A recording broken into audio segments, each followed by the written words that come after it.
Live from the movie theater seat that's a little too close to the screen. This is the Podworms Spacecast. The Podworms are 7 lifelong friends whose necks are very sore from being too close to the screen. Welcome to the Spacecast. Well, hey everybody.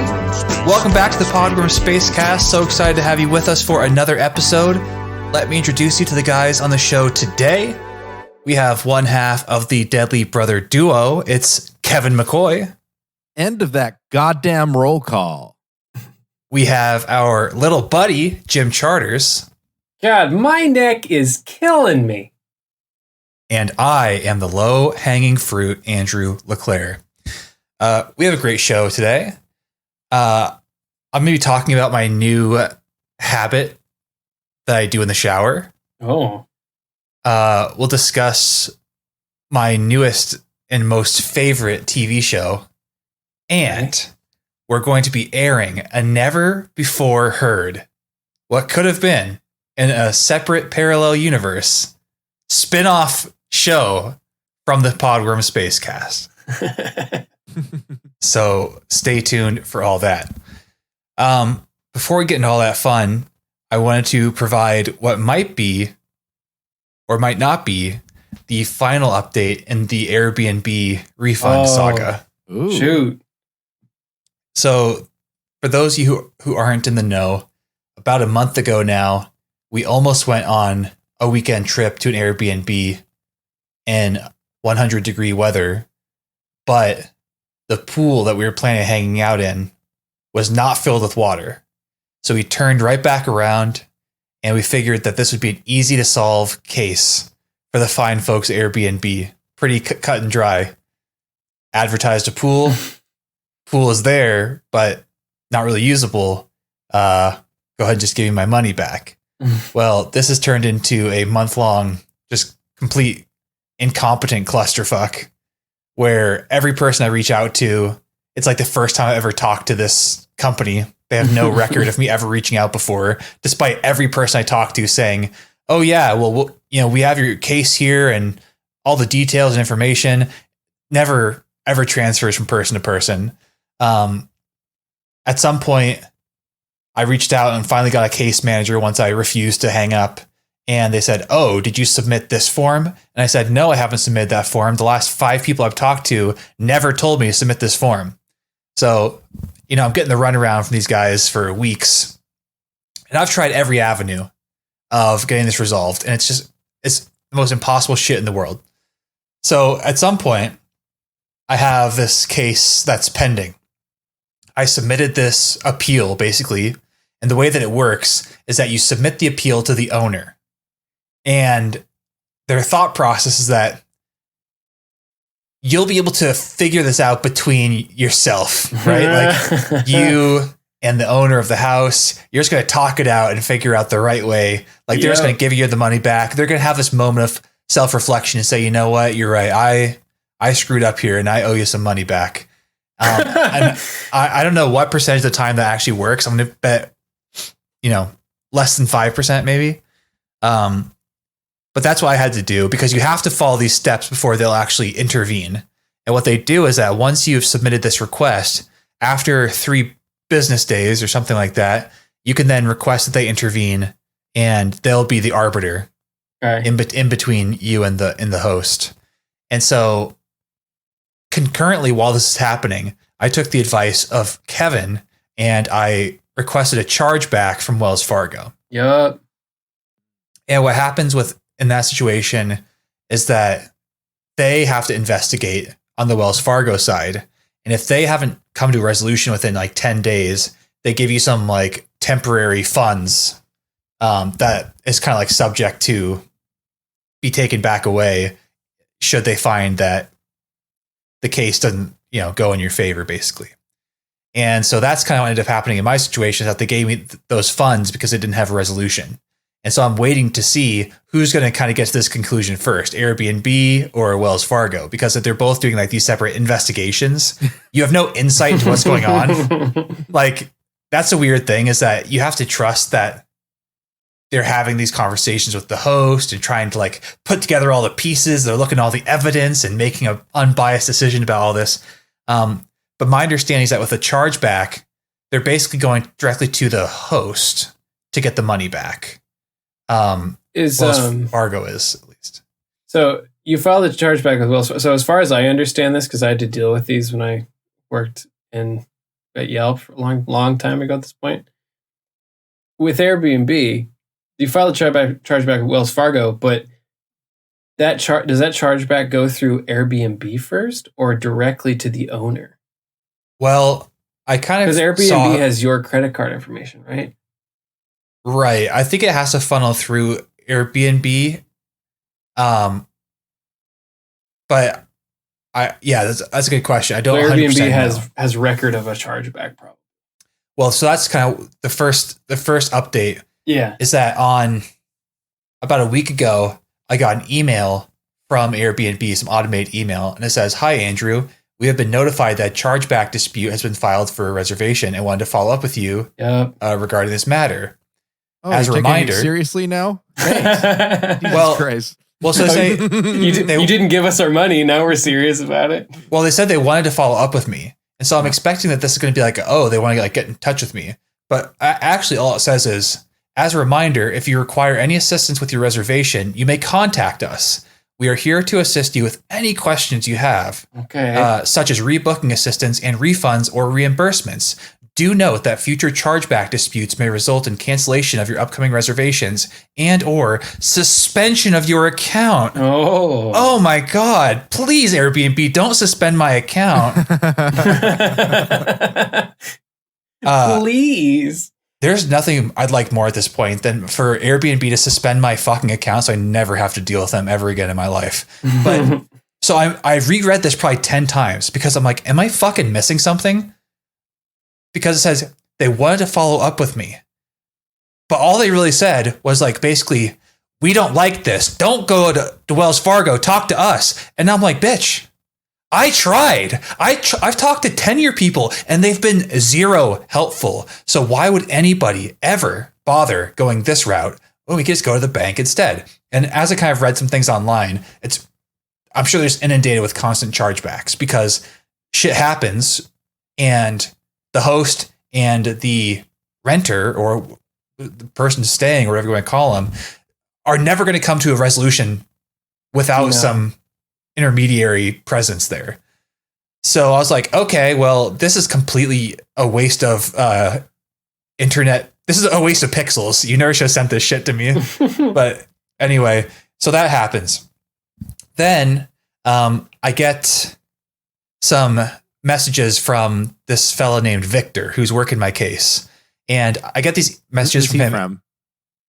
Airbnb. Okay. Airbnb. And I get them in the morning at like 4:30 a.m. Two cases now. Oh yeah. You got two cases going on. I just want to make sure I'm keeping this straight. This is on the Airbnb side. From Airbnb. And also I want to know who's investigating the investigation. That's what I want to know. Yeah, there's no oversight. Who's internal affairs at Airbnb? I've actually never heard from Wells Fargo. They've just given me the money back temporarily. Exactly. It's so easy. Yeah, but we'll see. But that's almost kind of worse because I'm just waiting for them to rip it back out of my hands. But so here, it might just be easier if I just read you the whole thing. It's long, but okay, you kind of just need to understand it. Yeah. So I want to know what Victor has to say. Yeah. Victor always mails me at like literally 5 o'clock in the morning, almost exactly on the nose. So he's definitely in India. Oh, for sure. Not that makes him a worse case manager here, but he's a shit case manager. So not just because is in India. So he says, I was trying to go back, see how far back I need to even. Let's see here. How far back does this case go? Well, all the way to the top. Yeah. Well, let's just start here. So basically, this is like a few days ago. And what a way to start my day, by the way. 5 o'clock in the morning. Yeah, 5 a.m. You wake up to an email. He says, "Thank you for your patience. This is Victor. I hope this message finds you well. Since the reservation was not canceled on either end, with a strict cancellation policy, and the host was not given a chance to rent out his listing. I understand your frustration. Yeah, sorry, I'm just reading exactly how it's written. It's kind of Okay. I understand your frustration when you need a resolution on the case as soon as possible to get your requested refund. I know it was hard-earned money and you did not stay at the listing. However, Airbnb has to honor the cancellation policy in place to protect the host's business interest, as it was part of the terms and conditions we agreed upon when the reservation was booked. Every cancellation, especially those which blocked the host's calendar for a few dates, are lost business opportunities. Your host prepares the listing with money, time, and effort spent to make sure you have a great place to stay. Therefore, your host is the best person to determine if this refund request is acceptable after taking business factors into consideration. For the past days, I've been negotiating with your host to come up with the best refund arrangement for you, as I do not want to fail as your case manager. Okay. When you sent proper documentation but didn't cancel the reservation, your host's calendar is being blocked from other guests making a reservation, and as a result, this has greatly impacted the host. Being unable to establish direct communication between you and your guest and no agreement was made, Airbnb will be the final decision. Taking consideration that these issues may have affected your stay on the listing, we find the issues raised Airbnb and the documents sent may not generally affect the whole reservation and cannot be rectified. This resulted for the calendar to be placed on hold for 3 days. Even that said, we decided to be fair. Yada yada yada. They wanted to give $165 back to me for like the cleaning fee and the Airbnb service fee. Okay, so you get the gist of that, right? Yeah. Which is that their ruling is that because I didn't cancel my reservation, he couldn't rebook the place. Now, this whole thing is complete bullshit from this part, right? Right, because like, how are you supposed to, like, the whole problem is that he listed it wrong. He said he had amenities that he did not have. There's no way that you're going to go to your Airbnb weeks before to make sure that it has the amenities the lister says it has, so that you can cancel it ahead of time. What the fuck kind of logic is that? And we rented it 3 days before showing up. It was available on a weekend 3 days before we got there. Like, this place is not popping off. Did you?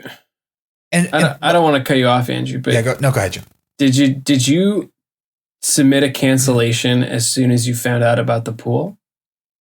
Yeah, I mean, we got on the phone with him within 30 minutes of arriving, right, which was within 30 minutes of the check-in time.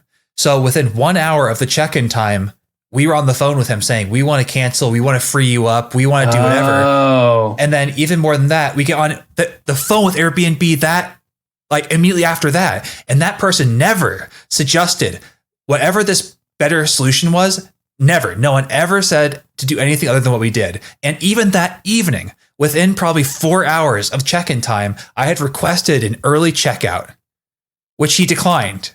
If he did the early checkout, we still would have given him like $200, and then it would have been free for the weekend. And I said, so at that point, I read this from Victor, and I'm like, Victor, bro. Basically, good name to use for him. To paraphrase, I said, like, we did everything in our power to try and check out. The host prevented us from checking out. He did everything he could just to keep the money. He's obviously just doing whatever he can to keep the money. And then basically Victor comes back and says, up your ass, fuck you. This is the final decision. That sounds very unprofessional from Victor. Yeah, Victor got pretty obscene. But that was kind of like, this is the final word. And so it's like, okay, well, that's fine. So now I guess my only option is to chat with Wells Fargo. And if nothing else, I hope this is causing Brian distress. The host. Oh yeah. I'm sure that the chargeback will get you more action than anything else. Yeah, we'll see. I mean, ultimately, it's just like, again, I don't know if there's a real like strong lesson to be learned here. I wish I could say like, oh, this has really taught me to do X, Y, and Z, but it hasn't really. I mean, it's just another one of those like life lessons where people are out to fuck you and you don't know where they're gonna be hiding, but they're gonna fuck you. Like, it might be when you buy your TV off Craigslist. It might be any number of different things, but people are just looking to take advantage of your shit, basically. Yeah. Yeah. Well, How does this make you feel as a landlord, Kevin? well, obviously, I side with Brian. He's obviously within his rights, of course. I mean, we lie on listings all the time. You know that old adage, the landlord's always right. Yeah, that's right. It's totally preposterous. But yeah, good thing you for sure. When did you file with Wells Fargo? Wells Fargo. Wells Fargo. Probably like 2.5 weeks ago. Okay, wow. So yeah, if they haven't come back, you're fine. Like that's your money now. Like yeah. I've had to do that a few times. Not with necessarily Airbnb, but there's just been times when I'm just like they ask so little questions. They just kind of like assume you're right and then make the vendor prove you wrong. Right. And for the amount of money that you're talking and the amount of effort it would take, they're not going to do it. Right. Like you're just going to keep that money. Right. That's kind of the hope. And based on what I was kind of reading, it seems like it does present Airbnb with more of a hassle, which is why they're threatening to like suspend your account if you bring the shit up to them, because they don't get to just deal with it on their time. Like to them, I'm just some jackass that keeps pestering them, and they are busy and will deal with me when they have time. But then when it's like Wells Fargo's breathing down their neck, then they have like someone more powerful to deal with. Yeah, well, it's funny, like the amount of calls that you've made, like the amount of time that you've already spent on the phone with them and emails that have been going back and forth, like you're costing them that much already in this freaking reservation fee. Like, yeah, I mean, for me, it's more just like about spite at this point than anything else. Yeah, well, you should absolutely get the money back, no question. And yeah, I have zero sympathy for either Airbnb or Brian. Like, it should be in their interest to help solve this for you. I just got to imagine, like, what was it? We looked it up. It was like a third of Airbnb had been laid off recently. Yeah, right. So it just like, I guess on that side, I'm not surprised that customer service has maybe gone downhill. And I haven't had like problems like this, but I'm glad. But I'm also glad that you have a fucking parachute that you can pull and get the hell out of there. And I do see like Airbnb's precarious position because me and the host are both technically their customers. So it's not so straightforward. It's like, hey, I'm the customer here. Why are you taking care of me? It's like, I get that the other person is also their customer and they're trying to like be fair. But I also think that it just totally depends on who the person is looking into your case. And if that person has like 2 eyes and a functioning brain, for example, they would obviously see that there's something like deceptive about the way the post is listed. And they should be able to see that like, oh yeah, he tried to check out, that this isn't listed appropriately, all this kind of stuff. They'd say like, yeah, at least refund half the amount or whatever. Like I'll take the 160, but yeah, the whole thing is just very frustrating. And I do have, the address of the Airbnb. So if there's like a good like glitter bomb service or like a dog shit service, like to go walk your dog on the property and go take a shit or something, maybe I'll look into that. That's what you do with the money you get back, is just turn it into revenge money now. Send him a bag of dicks. A bag of dicks, anything. Maybe I'll go fill up his pool for him with. Fill up his pool. What would be really annoying? Jello. Okay, the ultimate office prank. It's a lot of Jello, but I think it's worth it. So I went to an Airbnb once, and the hot tub didn't work. Yeah. And I ended up calling the host, and they actually refunded like $50 a night for it. And so that worked out. Like that worked out with Airbnb system, but it's also because I had a reasonable host. Right. Whereas you did not. Yeah. This host is probably like, rats, I have missed out on another stay. I'm never going to be able to finish this pool. The truth too, this host, like there's a lot of people who are getting fucked with Airbnb right now. Like he could be one of those people that has like 30 properties that he lists on Airbnb that he was making tons of money on. He's paying 30 mortgages up until February of this year. And now he's just like shit out of luck with a lot of mortgages to pay. And Like, there's a lot of people who are like that right now. It baffles me. Yeah. Well, I wish Brian all the worst. I hope he stubs his toe, falls over, and breaks his nose on a piece of glass. So fuck you, Brian. And Brian, if you're listening, I'll see you at the next landlord meeting. Landlords let you know Andrew's Association of personal America.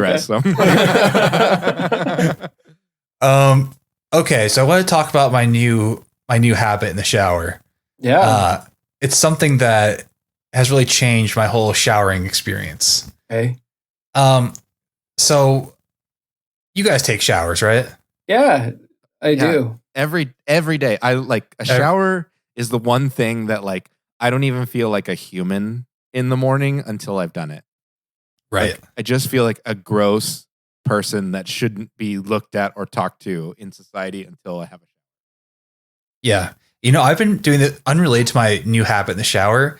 I've been doing this thing lately where I'll get in the shower, I'll hop out, and then after I deodorant, I'll even just spray a little cologne just for me. Whoa. Just for you. Just for me. Just for the office. Just to like perfume the office a little bit. Just, so I kind of just catch it with myself every now and then. I'm like, oh, nice. Doing well bad for myself, huh? That's not bad. And you know what? It's a life pro tip I'd recommend to anybody. What scent are you wearing, Andrew? I got listeners. I got this like variety pack from Emily probably 3 Christmases ago, and I think I'm like a quarter of the way through it. So I'll just grab any one of them and just be like, let's just spritz around a little bit this round, and yeah, it just makes the day a little better. Would recommend. Sounds very pleasant. So I've been taking my showers for the last 28 years. Just in the shower, just looking at the wall. Like you take your shower, you sit there with the water running on you, and you're staring at a wall. Uh-huh. And it always felt a little bit boring to me. And then one day, we got these little things. They're like these little suction cup situations. And what you do is you have like a little rack, like there's a little metal rack, and you suction cup it to the wall. And so you can set like your shampoo and stuff in the rack, right? But they're kind of adjustable, so you can put them wherever you want on the wall. Uh-huh. And we had put one kind of at like eye level, and then it hit me. I was like, wait a second, my phone's fucking waterproof. Why don't I take my phone and put it in the rack? And now every time I get in the shower, I take my phone, I set down the rack, and I pop on like a TV show, and then I just take my shower and watch some TV in the shower. You just put like closed captions on so you can follow what's going on? I mean, no, it's loud enough I can hear it. It's loud enough? Wow. Yeah. This is, I'm sure, the plot of the next season of Black Mirror. Like it just feels like like we're on the verge of something that's like seems like a great idea at start, but I'm like waiting for the turn here. Well, it's just because, well, first of all, you have an iPhone, right, Kevin? I do. I would encourage you to just give this a shot the next time you take a shower. Just bring that phone in, throw on a nice little show, and just kind of enjoy. See what you think. Because when was the last time you took a shit without your phone on you? Oof. Probably 3 days ago because I forgot it. I want to be like January 30th, 2020, worst day of my life. I'll hold it. If my phone is dead, I'll hold it. And I'll wait until it's recharged. Moral support? No, I mean, I'll hold my shit, not hold the phone. I was like, dude, are you taking your dead phone in there and just holding on to it? You're like, I just need to, I gotta remember what it was like. No. A public restroom, someone's knocking on stall being like, hey man, you crying in there? I mean, at this point, can you imagine going poop without your phone? Oh, not a long one, that's for sure. No, this is so we had an episode a while back, but I talked about the flight back from Las Vegas. Right. When my phone died. Yes. And it was like that was the equivalent of pooping without a phone, except it was a 4-hour flight. Weren't you doing like origami or something? Oh my God. I did everything that you can think of. No books, no mercy, just no books, no phone. Origami. Yeah, it's like it's painful. But now I think that this like shower phone in the shower thing is going to be like that for me now, where I'm not going to be able to take a shower without it. Yeah. But what if I like go to a place that doesn't have a nice little, well, I answered that question before I even asked it. I just take the little suction cup thing with me. Yeah. That's every time you travel now. Yeah, that's right. I have a travel version that I just take and throw in my bag.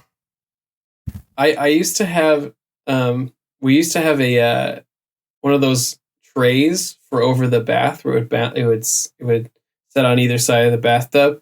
Yeah. And I did watch shows on my tablet on that in the bath, which is very handy. Oh, that's nice. But mainly I do the Bluetooth speaker, with some spa music and candles during bath time now. It's the only thing that's keeping me sane during quarantine. Whoa. See, it sounds like you could easily follow that up with a nice spritz of some cologne. Yeah, absolutely. Right afterwards. To cap it all off. What was I going to say? What were you just talking about? It's totally slipped my mind. I guess it's not a big deal. Which one of us? Jim was talking about his ritual. I had a thought. Oh, the bath? Yeah. Do you take a bath often, Jim? I have never. I rarely took baths prior to being at home all the time. Baths are underrated, in my opinion. They really are underrated. Like I probably take one every bi-weekly at this point now. I get so relaxed, I kind of like doze off. Yeah. So here's my problem. Like I love baths. I don't take them very often, but they are the best. Get some. I got like a container of Epsom salt. Toss in there. Mm-hmm. The tub that I have, like I feel like the water loses its heat so fast. It's like just a normal what you think of when you think of just standard bathroom tub. Like I don't have like a master bathroom. Jim, you know better than I know. I'm trying to think. I'm like, all right, which bathroom are you using? If you're using the master, I've never taken a bath in that bathtub. Well, they're both masters, right? Kind of, yeah. The one with two. I'm talking about the one with two sinks. Okay. So I generally take a bath in the other one. Yeah. So I always took a bath in that one as well because the heat stayed in there longer because it's a smaller room. Yeah, but it still is not a long time.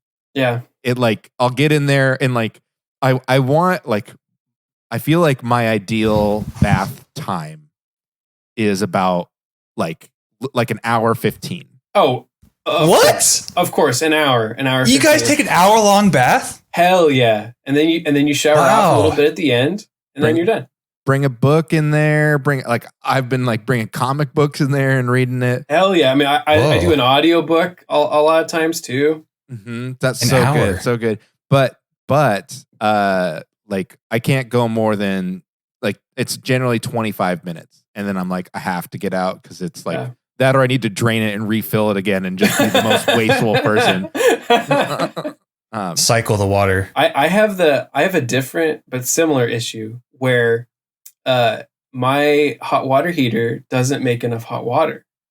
And so what I have to do is there's a lot of preparation that goes into this because I have to make sure that the dishwasher didn't run and that nobody took a shower before me so that I'm able to fill the bath all the way up with the perfect temperature hot water. Otherwise, I'm like, this is cold. I'm in here for 25 minutes. I'm like, I gotta get out. Now, here's a question. When you guys go to get in the bath, do you wait until the bath is totally full to get in, or do you get in and then fill it up? What? Is this a just me thing? I fill it up. I will get in, like I'll get like a layer in there, like an inch, and then I'll get in and fill it around me because like I want it as to the top as possible because I'm also a big guy, so I want to be covered by the water, and so I have to like get in there. And also, like, if I fill it before I get in, there's a good chance it's gonna like raise to the top. And then it goes to the other other drain, right? Yeah, because it always surprises me how little water I need to put into the tub to fill it all the way to the top when I'm in it. Well, it's also the warmest it's going to be when you're first filling it. Mm-hmm. I haven't done the fill while I'm in it all the way, and I'm going to do that next time I take a bath now. Yeah, you have to kind of, because like the water that's coming in is also you're like you said, Andrew, it's the hottest you're going to be. But that temperature is almost a little too hot. Yeah. Like you have to be okay with like hot tub level hotness for a bit, but then it cools down to normal tub level. It settles down. Yeah. It's Jim, highly recommend. Oh, I'm going to do it next time for sure. Get a little burn on them ankles. Yep. It's good for you. Okay. Before we dive into the bit that almost was, I just want to catch you guys up on our new favorite show here. That you know that in the LeClaire household, we are all about the highest quality, most intellectual television available. Absolutely, yeah. Well, over the last few months, we've really gotten into 90 Day Fiancé, which is fortunate because there are so many episodes and so many spinoffs that we may never, ever get through all of them. But have you guys ever watched this show? I've seen a couple episodes. Okay, here's my recommendation. Next time you're in the shower, go ahead and bring your phone in and pop on some 90 Day Fiancé. The show, it's just like, it's exactly what you'd expect. It's a very like kind of contrived, overproduced, shitty reality TV show where there's an American person and someone from another country, and they're engaged most of the time, kind of in general, but not always.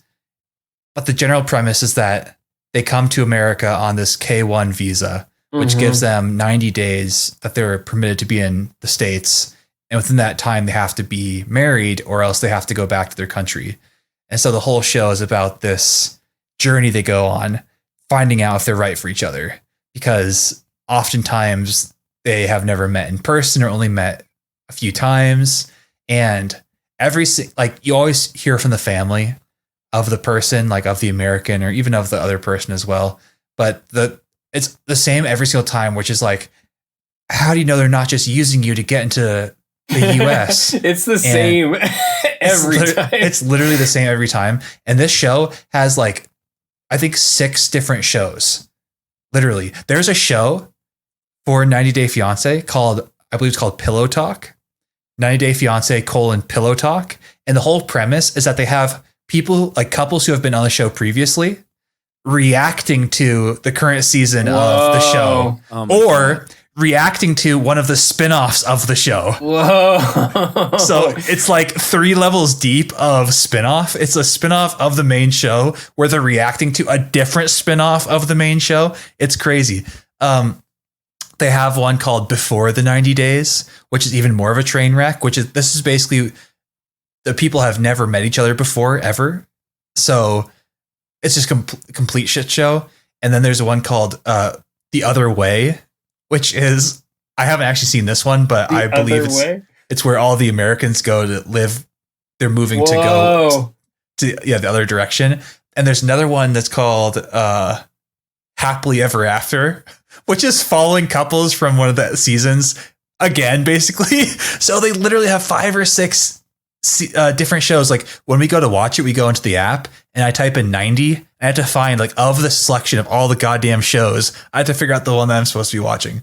But it's amazing. And the greatest thing is that there's a very active community on Reddit that posts memes and stuff.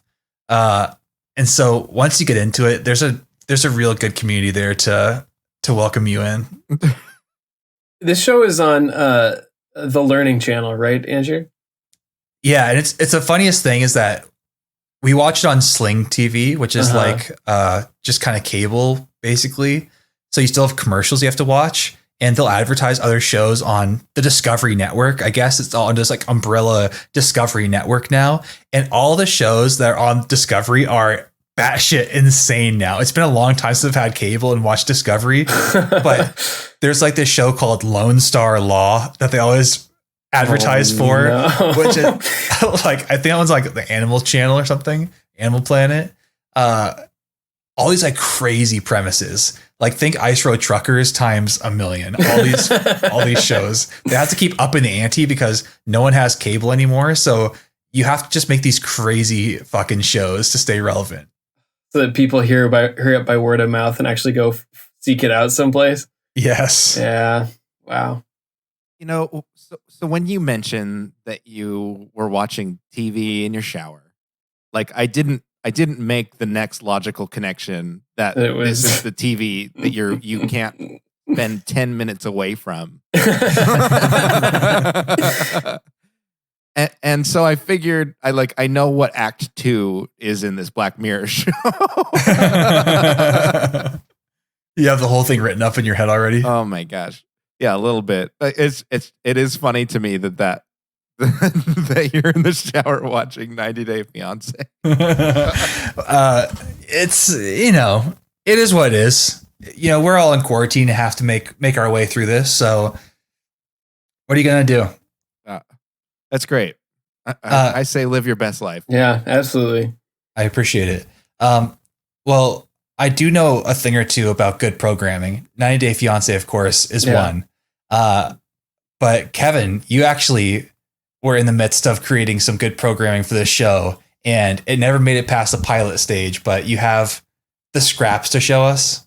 Yeah, we've got draft 1 of a show, a Podworm spinoff, if you will, that is never going to air. I recorded the first episode, and then right after recording everything, I was going to change the title of the show and re-record stuff. I initially, and you'll hear this in what we're about to play, I was going to call it the Chase for Chase. And then Mike said the obvious thing, which is you should call it the Chase for Golka. Right. And I was like, oh my God, why didn't that register as the first option? But I recorded a logo for it, and an audio logo. I don't know if this is still called a logo when you do that. But I will play that for you real quick. And there's a spot in the middle of after let's just listen to the logo first here. From the Podworm studio in Seattle, Washington, this is the Chase for Golka. The sheriff's office needs your help finding a... Detectives say that he was last seen Saturday evening. Where does the whole investigation go from here? We will find you. We will extend the hand of friendship to any nation that will work with us on this vital mission. Audio Jungle. Oh yeah, the familiar Audio Jungle sting. Oh man, I actually paid for it. I have the one without the Audio Jungle, but apparently I found the wrong file. That was the perfect Trump clip. So what inspired this originally? Yeah, wasn't if I may, wasn't the context that Chase just like we hadn't seen him in a long time? Yeah. Or was there a meta story that we made about Chase not showing up? So yeah, basically what happened is there was I think 2 weeks in a row when Chase that's back when we were recording at Chase's basement down in the Seattle, the very first Podworms bunker. Base Room Studios 1.0. Yeah, and he had been busy 2 weeks in a row. So I just and it was like it was also that weird summer where all the fires were happening. Yeah. Which like felt weird to me at the time, which is now just I'm like, that's just normal shit compared to what we're dealing with. All the rest of it I think is explained in the episode, so I'm going to hit play on that and we can. Okay. Your call has been forwarded to an automated voice messaging system. 2064122 2. The summer of 2018 was hot in the Northwest, with July being one of the hottest on record. There were wildfires everywhere, and the Seattle city skyline was filled with smoke daily, giving everything an eerie orange glow. At my friend Jeff's house, we walked outside and noticed that there was ash falling from the sky and collecting on his back porch. The conditions were perfect for a mystery, one that I didn't realize I'd be right in the middle of.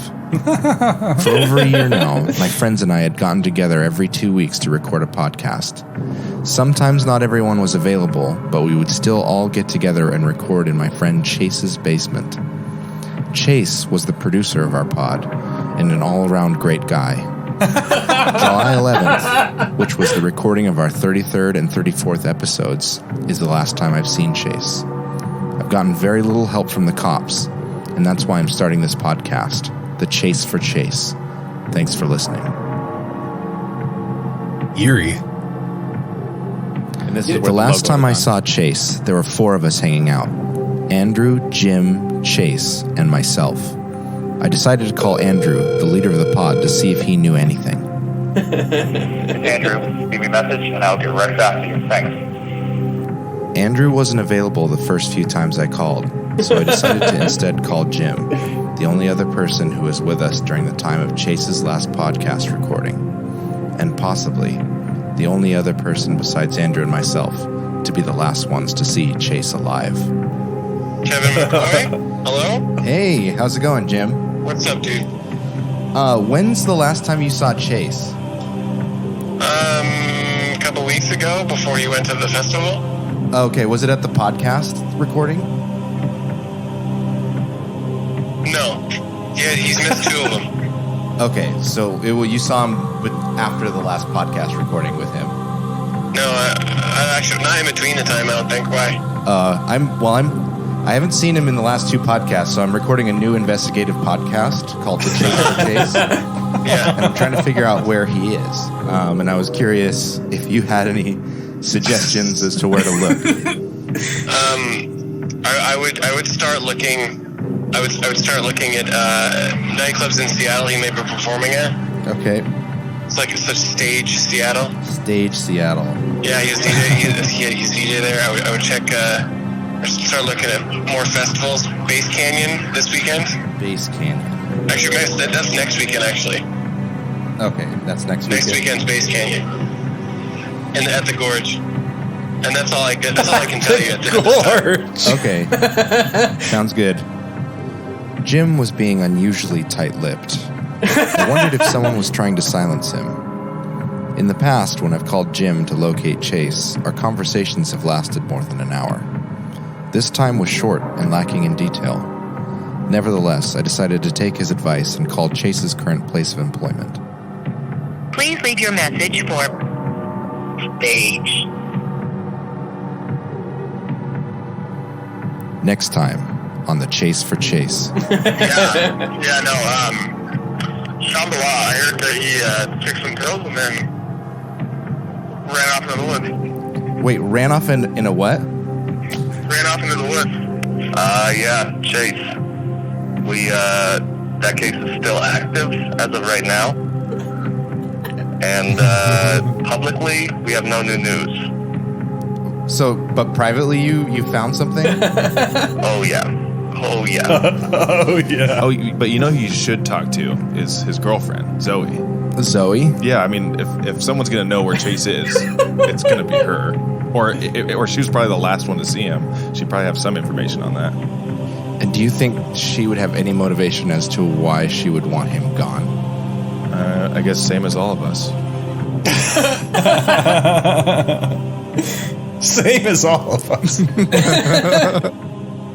Wow, the production value on that is high. Dude, it's so good. You nailed that tone of Serial with your own voice perfectly. Everything's so measured, so rehearsed, scripted coming up. That was great. Yeah, I almost forgot about that phone call until you're like, I talked to Jim and I was like, I remember this now. The funny part too is like, I just started doing this and I didn't tell anybody. That's right. and I actually called you and gave you no heads up.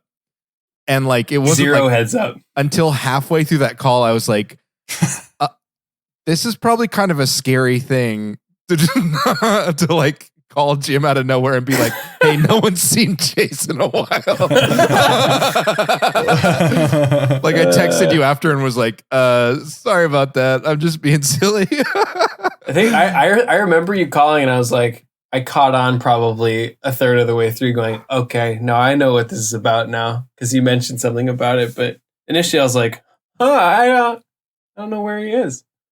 Chase, really? I liked Jim's improv skills though. You know, Base Canyon at the Gorge.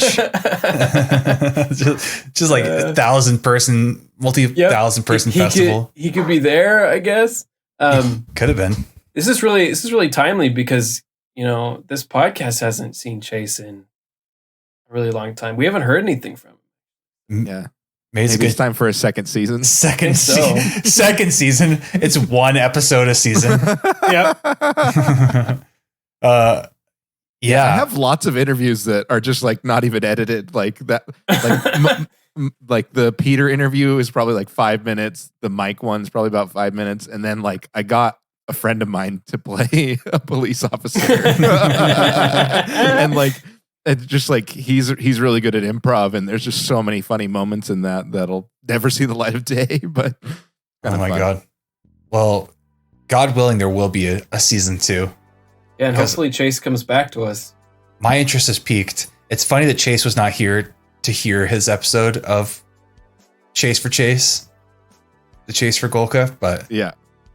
That's great. Oh, is that the new title? Chase for Chase, the Chase for Golka? I mean, yeah, the Chase for Chase, the Chase for Golka 2. Yeah.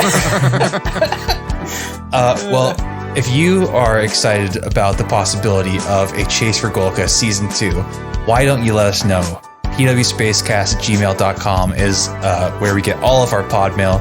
Love to read it here on the show. We also have all sorts of other social medias, Facebook, Twitter, and Instagram, Podworms Spacecast. Follow all of our antics on there. If you like this show, let your friends and family know about it. Let them in on the show. And here's the thing, too. You can bring your phone in the shower and listen to the podcast instead of a TV show. I won't hold it against you. Yeah. It goes down real smooth. Don't leave the audience out in the cold. Let them in. Bring them in. Bring them into that nice, steamy, hot, relaxing shower. You know, enjoy it. But most importantly, space fans, as always, until next time, keep swarming.